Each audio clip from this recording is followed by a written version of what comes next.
D-Day has officially come and gone, and I mean deposition day. At least we think she showed up. There's nothing to contradict that, so let's get into it. F around and find out. F around and find out.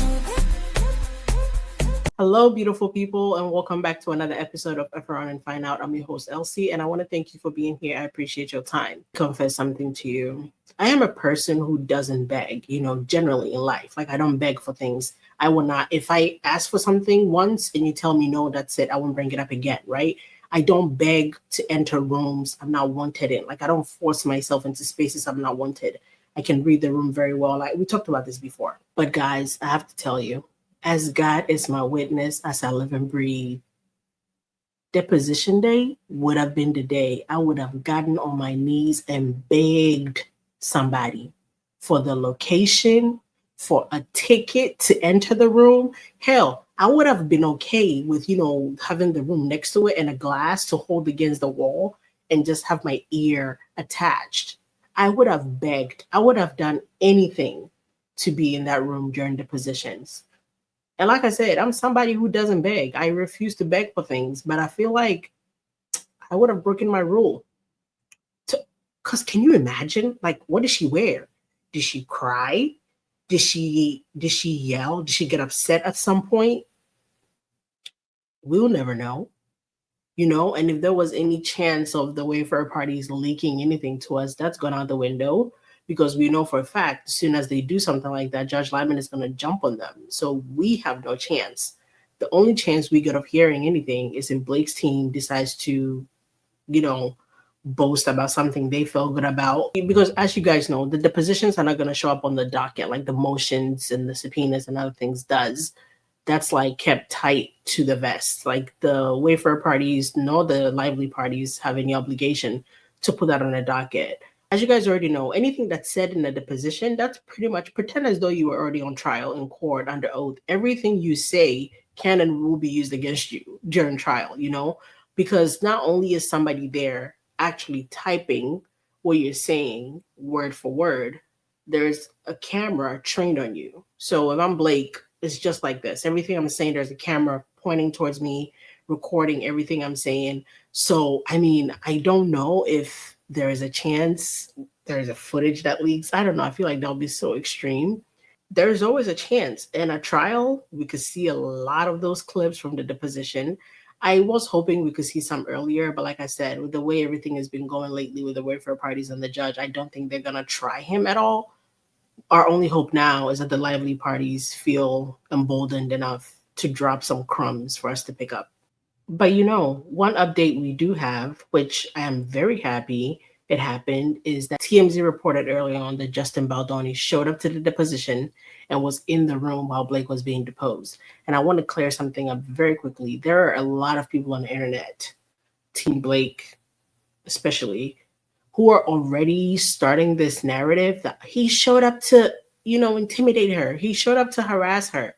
Shut your pie hole. Disrespectfully. Shut the heck up. He had every right to be there. And not only did he have every right to be there, he definitely was not surprised by it. Her team definitely asked for a list of everybody who was going to be there. Before her team did all that show stuff in front of the judge, like, please make them tell us who's coming. We've asked them multiple times and they haven't told us. The wayfarer parties had already said they let them know who was going to be there. They already provided a list. So Justin Baldoni being at the deposition could 100% not have been a surprise to Blake, which is why I believe she would have practiced her answers. If you're going to sit in front of a man and lie on him, lie on his name, you've got to get some practice in, because I certainly couldn't do it. I will buckle. So I am 100% sure she and her husband or somebody else stayed at home and rehearsed. Pretend Justin is sitting here, probably printed a picture of Justin's face to cover the, that person's face. And then it's like, now, tell your lies and see if you flinch or whatever. Anyway, I digress. Blake Lively's the position facing down her nemesis. Oh, please. Justin Baldoni is in the room. Now, whoever got this exclusive information, I don't know why they did all that and didn't get a picture to us, because I want to know, what was Blake wearing? Like, at any point, did she get upset and, scream? Did tempers flare? Did somebody have to be separated? Were punches thrown? I don't know. I'm saying shit now. Were acrylic nails popping off? Blake Lively's deposition kicked off a little while ago, and we're told she's staring right into the face of her legal foe. So dramatic. But I pictured it, at least they painted the picture for me. Sources tell us Justin Baldoni is in the room during the deposition, which is being held at Lively's lawyer's office in New York City. This deposition has been a long time coming, with the two sides recently battling over where to hold legal interview. Baldoni's lawyer suggested a live stream at Madison Square Garden. He was joking, get over it. Blake's side didn't think that was the best setup. The deposition is a relatively private affair with attorneys for both sides, a court reporter, videographer, Blake and Baldoni in the room. There could have been more people. It doesn't have to just be Blake and Justin. This deposition is related to Blake's claim that Baldoni sexually harassed her on set. We already know why we're here.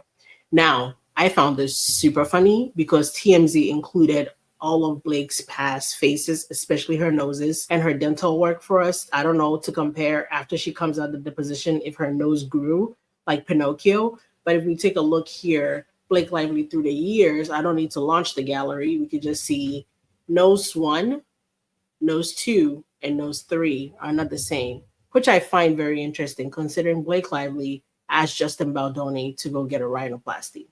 I could see why a woman who has clearly a monthly, yearly, biannually subscription with her surgeon would suggest a grown man who loves his features should go get a rhinoplasty. So like I mentioned earlier, everything from the deposition is not something we're going to see on a docket, like a motion like this, which really quickly, this is a motion filed today by Danielle Lazarus, who is Stephanie Jones's lawyer, who asked the judge today to relieve her of her duties because she's leaving her firm, I guess.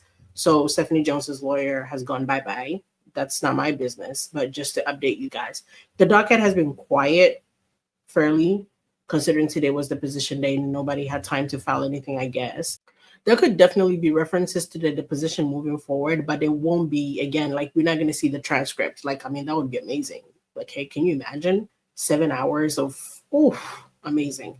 But we're not going to see that. We probably might get references here and there, if that. But I was thinking about everything that's going on right now and Blake Lively and the deposition. And it kind of dawned on me, maybe not for the first time, but in this way, that Blake really is one of those people who probably grew up hearing from her mom, her dad, whomever was around, that she's like the best thing since sliced bread.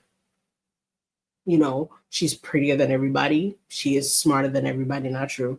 Like somebody told her that growing up, right? And it's not the basic, your mom tells you you're the best, your parents tell you you're great. I feel like somebody actually sat her down and was like, you're the shit. You're the shit and your shit don't stink. Somebody told her that. And she really went through her whole life believing that to be a fact. Like, I'm the shit. My shit don't stink. I'm better than everybody. I'm prettier than everybody. I'm smarter. I could get away with whatever I want because at the end of the day, I'm Blake Yolanda Brown. Lively. No, Reynolds. No, actually, I don't know which one. But she walked through life believing that. And at no point had she been checked. Like, she's gotten away with everything thus far. So can you imagine a person pulling up and realizing, holy shit, maybe I'm not better than everybody. Maybe I'm not smarter. Maybe I'm not the prettiest. Maybe not everybody wants me. That would be hard for anybody to like grapple with. And I wonder if that's what she's dealing with. If she's dealing with a sense of, holy shit, maybe I'm not who I thought I was, or I'm not who I've been told I am my whole life, Before we go, I want us to take a look at some of these articles that popped up, and it shows you how out of touch these publications really are. Because this is what People magazine wrote. Justin Baldoni attends Blake Lively's deposition in surprise move. Surprise to who, sweetie? It wasn't a surprise. She knew he was going to be there. You know why? Maybe had somebody from your publication read anything on a docket before writing this, they would have known that Lively's team asked for a list of everybody who was going to be there. It just takes 2 seconds for somebody to research that. Justin Baldoni reportedly chose to attend Blake Lively's deposition in person as their Enzo's legal battle proceeds. According to TMZ, sources told the outlet that Baldoni, 41, sat in a room as Lively, 37, was questioned by his lawyers inside the attorney's office in New York. Judge Lewis Lyman previously granted a protective order that allowed Lively's team to dictate, okay, so if you knew that, and to be notified in advance, if you knew that, why would you write in a surprising move Justin showed up? That doesn't make sense. Reps for Baldoni and Lively did not immediately respond What would they need to respond to you for comment for? Here goes the Daily Mail with another one. Blake Lively's lawsuit deposition is shaken up as she faces down Justin Baldoni in shock appearance. How was it a shock appearance if she knew he was coming? Again, it's ridiculous. Well, there's not much else to cover other than this update. So I appreciate you guys for sticking around for. If there is updates, if there is anything that leaks that, pops up, I'm going to come back and report it to you guys. I thank you for being here. I really appreciate your time. Please make sure to share, like, subscribe if you haven't already done so. Leave me a comment. I love reading everybody's comments, and have yourselves a good one. I'll see you in the next one. Bye-bye.